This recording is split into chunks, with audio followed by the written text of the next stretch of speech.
beaucoup de mais tu sais qu'on est prêt. Tu voudrais qu'on te pousse, tu sais qu'on est frais. On vient de Paname, on baisse des deux traits. On est samedi soir, tu sais qu'on est fait. Brasse, brasse au max, brasse, brasse au max. Ça brasse, brasse au max, brasse, brasse au max. Ça brasse, brasse au max, brasse, brasse au max. Ça brasse, brasse au max, brasse, brasse au max. Mon gros. Corps, Karim, Fif, Laps, Yao. Bonsoir. Bonsoir. Bon, là, on est samedi soir, il est très tard. Ouais. Donc, on est venu pour parler de Ripro, Ouais. de votre association, votre collaboration. Donc, déjà, je voulais savoir, faites-moi un bilan de Ripro 1. Satisfait? Est-ce que vous avez atteint vos objectifs? Déjà, le bilan il vient un peu avant parce qu'on travaille ensemble depuis Corleone. Et comme Bouscapé, tu vois, on a fait des vidéos, mais tu vois, vraiment la rencontre, le truc et tout, le travail et tout, on n'a jamais parlé de ça. Ouais. Et il y a Corleone déjà, ça Corleone. s'est très bien passé. Ouais. C'est la troisième fois déjà que vous travaillez en collaborant ensemble. Voilà, exactement. Corleone. Voilà. Troisième fois de plein pied, vraiment ensemble sur tout un projet, tu vois. Voilà. Donc Corleone déjà c'est super bien passé. Après il y a Ripro qui est vraiment notre projet à nous deux. Ouais. Tu vois, c'est notre projet à nous deux. Mais il y a eu beaucoup moins de pression pour moi que sur l'album, tu vois, parce que ça y est, on avait vraiment appris à se connaître et tout, c'est devenu automatique entre nous, tu vois. Les difficultés, je pense que c'est le fait que je sois pas là. Ouais, c'est plus ce qui nous a handicapés à des moments, mais le truc c'est que quand on est en studio, il y a tellement un truc, tu vois, entre nous, dans notre manière de travailler, qui est vraiment, tu vois, fusionnel, c'est-à-dire qu'on se comprend, on sait où on veut aller, ce qui fait que ça pallie un petit peu, si tu veux, à toutes les fois où sur la production d'un album normal, tu vois, où t'as pas l'artiste avec toi, c'est un peu difficile, tu vois ce que je veux dire, et pour les raisons qu'on connaît. Mais du coup, ça nous donne encore plus de juice, si tu veux, en studio, parce qu'on sait que là, tu vois, c'est pas des séances de studio normales, on sait que, tu vois, ça peut s'arrêter à un moment donné pour X raisons. Donc quand on est en studio, on sait, on l'était déjà, mais on s'est encore plus professionnalisé, si tu veux. Mais sans que ce soit qu'il y ait une notion de... C'est du travail, mais on est tellement bien à bosser ensemble qu'on n'a même pas l'impression de bosser, si tu veux. Tu vois, Là, il parle sur le 2, tu vois. Ouais. Sur justement le temps entre Corleone et le 2, parce que justement sur le 1, on n'était pas ensemble physiquement, tu vois. Après, il y avait le goût quand même de la noircir un peu. Parce que Corleone, on s'est ouvert quand même à pas mal de choses en termes de sonorité, tu vois, en termes de flow, en termes de... Tu vois ce que je veux dire? Et là, sur le Ripro, quand même, on voulait un peu plus ternir, tu vois, pour les aficionados, tu vois. Sur le Ripro 1. Ouais, sur le 1, tu vois. Le 2, ouais, le 2. Et donc, tu sais, le talon d'Achille qu'on avait de pas bosser ensemble, et ben ça a été un mal pour un bien pour les aficionados. Tu vois ce que je veux dire? Parce que, après, moi, c'est comme je t'avais expliqué. Regarde, par exemple, Jamel, il est intervenu, j'avais fait des morceaux un peu, tu sais, sans trop de réalisation, des morceaux un peu durs et tout. Et on s'est trouvé à la fin et tout, sur le 1, il a intervenu sur des morceaux, ça a brillé direct, tu vois. Je suis parti au Maroc, on a été faire les clips. Il y avait aussi des morceaux de Bellec qu'on grave tourné, tu vois. On n'avait pas vraiment de direction, si tu veux. Et sur le 2, je sais pas, j'avais des morceaux, on va dire, on avait déjà des morceaux qui datent de 1 an, tu vois, on les avait dans un tiroir. Et là, on s'est vu, je sais pas, moi, ça fait 1 mois. Ouais. Et ça a été trop vite. En 1 mois, on a quand même, ouais, on a fait vraiment des gros titres. C'est-à-dire que, même moi, avec du recul, tu sais, quand t'es dedans, en fait, et quand tu... Il y a aussi ça aussi, je pense qu'il y a des gens qui savent bosser que dans l'urgence, tu vois ce que je veux dire. Et nous, on est un peu comme ça. Ouais. Je pense que, tu vois, si on a une deadline à 1 an, on va pas bosser pareil. Et c'est même pas dit qu'il y aura l'accident dans le bon sens du terme en studio, tu vois, parce que c'est vraiment ce truc-là qui fait qu'il y a une poussée d'adrénaline, il y a un truc, et puis il y a aussi d'être content de se revoir, tu vois, parce que pour plein de raisons aussi, les fois où, ne serait-ce que sur à la fin du Ripro, moi ma vie privée fait que c'est ce que je disais. Voilà, que j'apprends que je vais être papa, donc du coup il y a cette situation là et du coup on peut pas trop se voir des fois avec Karim et voilà et au final c'est quand j'écoute aujourd'hui ce qu'on a fait sur le Ripro 2, je me dis c'est ouf franchement. Et toi, est-ce que sur le 2 tu le drives? Est-ce que par exemple toi parce que enfin, quelle est ta manière de taffer? Toi tu lui dis ouais tu devrais plus faire le truc comme ça, tu devrais plus chanter parce que il y a beaucoup de morceaux auto-tune et chanter en mode ouais. Donc est-ce que c'est toi qui lui as conseillé ou c'est lui-même qui... En fait, tu sais, sur cette histoire sur cette histoire d'autotune, si tu veux, aujourd'hui, nous, l'autotune, on l'utilise. C'est pas l'autotune, en fait, qui va guider la réal ou la prod, c'est la prod elle-même. Tu vois, si tu as une prod et que la prod s'y prête, à ce moment-là, on utilisera l'autotune. C'est pas, on n'utilise pas l'autotune pour utiliser l'autotune, si tu veux. Et de l'autre côté, pour bien répondre à ta question, je dirais, moi, que on s'est encore mieux trouvé sur la méthode de travail, Karim et moi, je dirais, sur le Repro 2. C'est pour ça que je suis encore plus confiant pour la suite, parce que sur le Repro 2, comme on s'est pas vu tout le temps, moi, j'ai été agréablement surpris, si tu veux, dans tout ce que Karim m'envoyait. Tu vois, quand je dis agréablement surpris, c'était... Je me disais, putain, comment on va faire? Parce que moi, je suis pas là, machin et tout. Et tout seul, tu vois, il a fait des trucs de ouf. Et c'est d'ailleurs les premiers trucs qui sont sortis, que ce soit le Gustavo. Voilà, le Gustavo.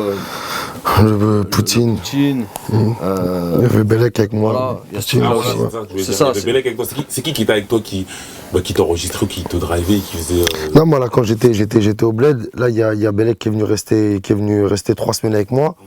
On a fait une bonne dizaine de titres. Hein.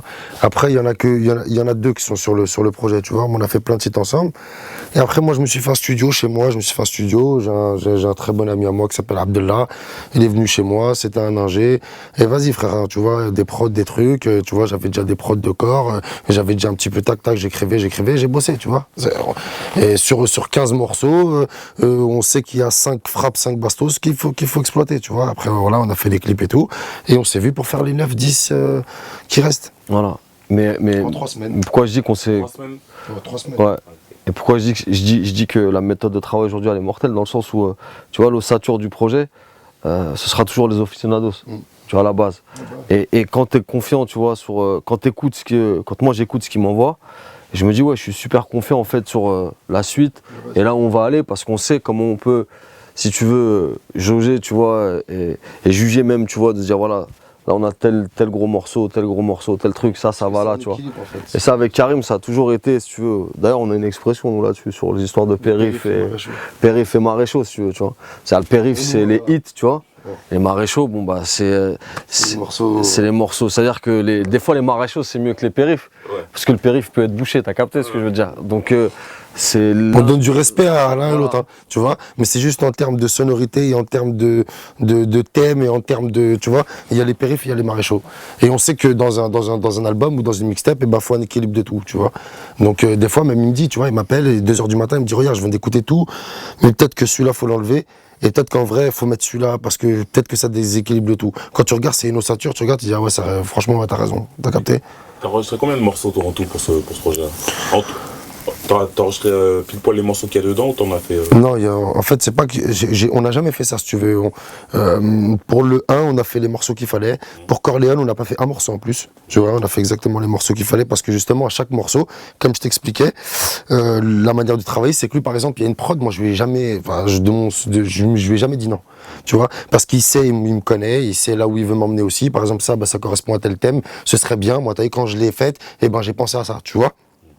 Donc, on n'est pas limité, si tu veux, à faire 20 titres pour après réfléchir et dire on va piocher ça, celui-là il est nul, celui-là il est bien, tu vois. Mais si tu veux, c'est une mixtape, on avait quand même 18 ou 19 titres. T'as capté, il y a des sessions qu'on n'arrivait pas à récupérer parce que j'ai eu 8 mois de galère et tout un petit peu, donc on était un petit peu par là, mais on avait que des bons titres, je te dis la vérité. Fallait trancher là-dedans et c'était dur. On s'est mis à 3-4 pour essayer d'en tirer 14 titres, tu vois. Mais c'est la première fois que ça nous arrive. Ces bouffons voulaient me ken. Ils voudraient que les keufs me prennent. Cauchemars sont devenus des rêves. Mes princesses sont devenues des reines. Petite question comme ça, vite fait, maintenant que vous êtes là tous les deux et que lui, la dernière fois, il voulait pas me dire. Vous êtes là, vous allez faire à l'envers. C'est ce qu'il va demander. Cette histoire de rappeur qui arrive. Ouais. Ça en est où? Ça dit quoi? Bah ça dit que... Il m'a donné sa réponse la dernière fois, mais j'ai envie de t'entendre parler toi un peu aussi. Il me demande encore, il veut savoir encore pour l'album. Bah ça dit que je te redis ce que je t'ai dit la première fois en vrai, tu vois, c'est que... Depuis rien n'a évolué. Donc ouais, ça évolue tout le temps. Ouais. Ça évolue tout le temps, mais après ça serait prématuré d'en parler maintenant, tu vois. Non, je vais rien dire. Tu vois. Il est là, il sait pas s'il faut parler. Ça serait prématuré d'en parler maintenant, et puis en plus je t'ai dit ce truc de Quinry, la manière dont on l'a démocratisé, en France, entre guillemets, il n'y a pas que nous, il y a d'autres artistes aussi, mais si tu veux, on essaye juste de... Le carry, c'est pas le Graal en fait, tu vois ce que je veux dire? Ouais, c'est un bonus. Tu sais, ouais, c'est-à-dire qu'on a ce privilège de pouvoir faire de se dire voilà, tiens, sur ce morceau-là, je verrais bien tel artiste, tu vois, et in fine, l'artiste va l'écouter. Et aujourd'hui, en plus, par rapport à Karim, de par les relations là-bas et tout, il est identifié de par les gens avec qui il a travaillé. Donc que ce soit un French, tu vois, ou Migos ou d'autres, tu sais, ça va vite après, tu vois. Puis il y a les vues qui parlent, et puis il y a l'artiste en lui-même et le succès qu'il a, tu vois. Donc aujourd'hui c'est un truc normal. Nous au contraire on vient de démystifier ce truc-là, tu vois. On n'est pas obligé, tu vois, sur le 2, par exemple, tu vois, voilà, on a fait un morceau avec Yandel, c'est vraiment, comme il m'a proposé le morceau, c'est une autre couleur de musique, tu vois. Là, il y a des morceaux forts, bien réalisés et tout, de la crème surtout. Les featuring, c'est pareil, c'est un peu proche et tout, tu vois ce que je veux dire. Mais sur l'album, comme il t'avait expliqué, comme je te l'ai redit dans la première interview, c'est surtout, regarde, je vais rentrer en prison, on sait pas, peut-être justement, quand il m'a dit les sonorités vont changer, ce sera plus dans l'air du temps, ce sera voilà autre chose, ça va guider vers autre chose, vers, tu vois. Voilà. On pense les feats Carry comme un Carry pense les feats Carry pour lui. Tu vois ce que je veux dire? Dans le sens où ce qu'il a besoin, je te donne un exemple tout con. On était à l'étranger la semaine dernière en train d'enregistrer, Karim et moi. Et moi en fait dans mon studio là où on est, il y a Kid Ink qui était là et qui bossait sur un projet qu'on a avec Brodinski et tout. Et Karim le savait, je le savais. Encore une fois, c'est la prod qui guide le truc. On n'avait pas une prod ou un truc qui correspondait à notre délire. Donc si il n'y a pas un truc d'arriviste, tu vois, par rapport au Ricain, où tu vois, le mec il est là, Kid Ink, c'est pas n'importe qui aujourd'hui, tu vois. Ouais. Mais on était dans un truc cool. Et je pense que c'est comme ça qu'il faut l'aborder. Et est-ce que tu as fait plusieurs feats avec des Carry, est-ce que le fait de faire des feats avec ces Carry, ça t'installe ton blaze là-bas ou pas du tout Après, moi, Moi, ce que je pense de mon point de vue, c'est comme je t'avais expliqué, sur le 1, c'est que la relation par laquelle j'ai été amené, c'est ça qui fait moi quand je vois que les mecs ils se foutent pas de sa gueule et qu'il y a du respect. T'as capté?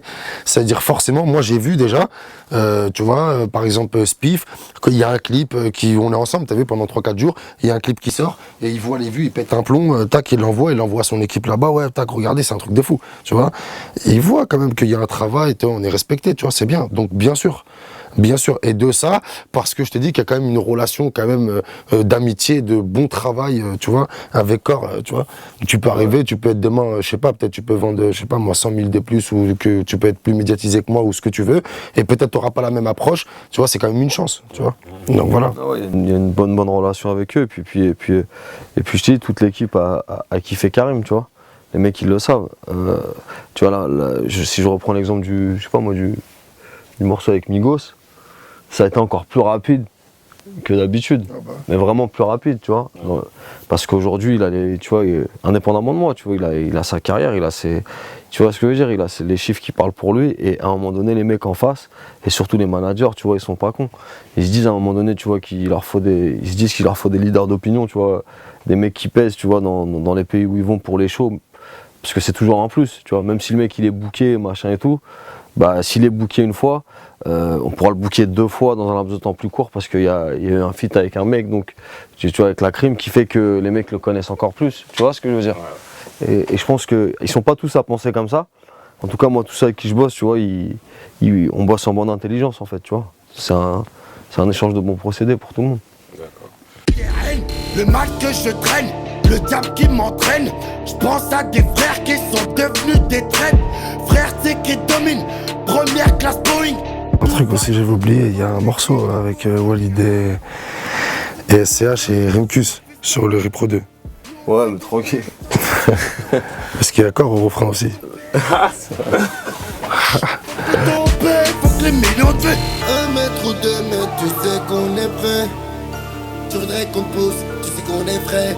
On vient de Paname, on baisse des 2 traits. On est samedi soir, tu sais qu'on est fait. Brasse au max, brasse au max. Ça brasse au max, brasse au max. Ça brasse au max, brasse au max. Ça brasse au max, brasse au max. Sale fils de pute, y'a de la pute.